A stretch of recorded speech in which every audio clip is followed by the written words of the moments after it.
All of his senses shut down. He was blind and deaf. Pain ripped through his head as if the bullet had struck him. He was screaming, but no sound was coming from him. Beside him he felt the flicker of Sahara behind the wheel of the truck. It lurched, and Alaric grabbed the dashboard as the truck jostled him.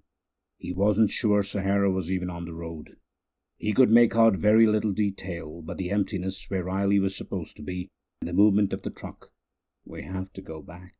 He thought he said the words out loud, but he couldn't be sure. The truck wasn't turning, though. Sahara! Riley was dead. Alaric couldn't escape the loss. His head was filled with buzzing noise and blackness. Everything was wrong and couldn't function. He was shaking. Over the buzzing, he could start to hear Brian, but he couldn't make out words.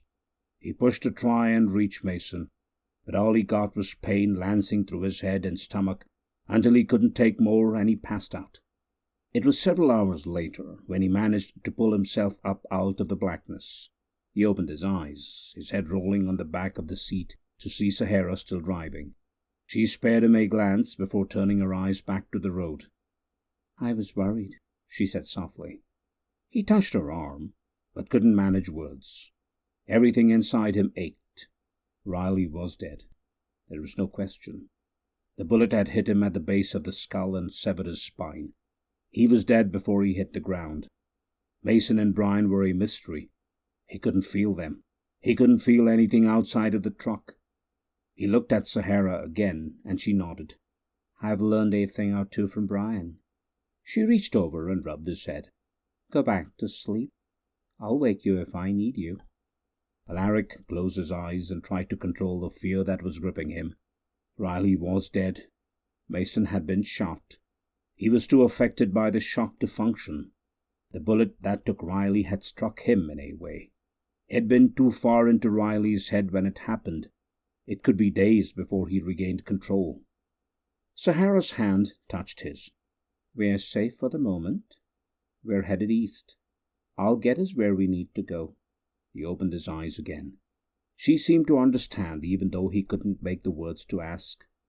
"No, I haven't heard from Brian. I don't do the long distance well."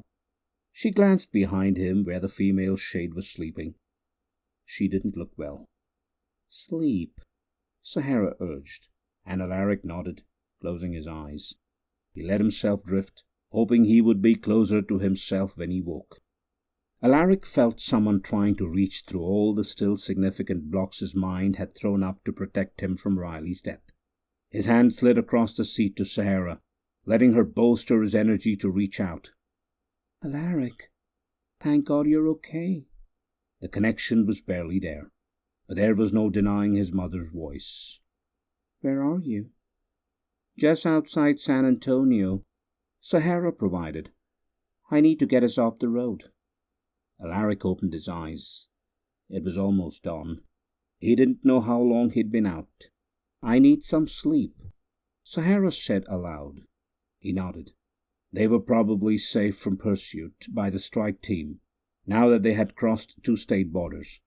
They could afford to slow down. He vaguely recalled stopping before the Texas border to drop the dead shade. It felt wrong, but Sahara had pointed out the difficulty in driving around with a dead body. Alaric inhaled deeply and focused himself, then reached out for anyone local that might shelter them.